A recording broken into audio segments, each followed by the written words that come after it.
मामा उद्या संध्याकाळी जीव नका उठून आपण हे तूप, हे तूप, हे आंबा, हे दूध, हे ह्या गरीब मामाला त्याच्या बहिणीने जेवायला बोलवले पोरांनो, आणि पोळ्या येते.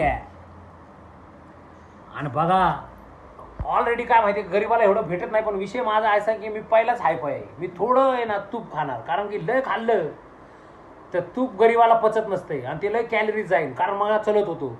माझी बहीण आहे तिकडं, तिला म्हणलं थांब जरा 2-4 दिवस थांब जरा, पिक्चर रिलीज व्हायच्या पहिलं. माझी बहीण आहे, माझी भाची आहे, माझा भाचा आहे.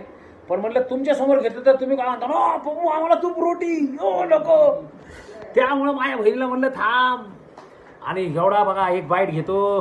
ह्यो बिचारा गरीब मामा, त्याची नियत चांगली आहे, गौतम बुद्धाच्या तत्वावर चलतोय. आणि बघा बिचाऱ्याच्या पायात चप्पल नाही, पण लोक बघा बघा लोक माणुसकी सगळ्यात मोठी, माणुसकी सगळ्यात मोठी. हो गरीब मामा सगळं गेलं, बरबादी झाली. पण बहिणीला माया आली माझ्या भावाची. म्हणले भाऊ घाबरू नको, हे तुझं जेवण आहे. बघा बघितलं मामा, एक संदेश तुम्हाला, बहिणीचं प्रेम कधी संपू नका बाळांनो. आणि पृथ्वीवर माय बहीण आई बहीण म्हणून चाला. मला खाऊन द्या जरा, ते सगळं तूप नाही खाता मी, कारण काय माहिती एवढी कॅलरीज माझ्या अंगात जाईल ना. बरं ठीक आहे, विषय वाढवत नाही, कट करेंगे. काय आणतंय, हा क्या बात आहे, कसला आनंद आहे.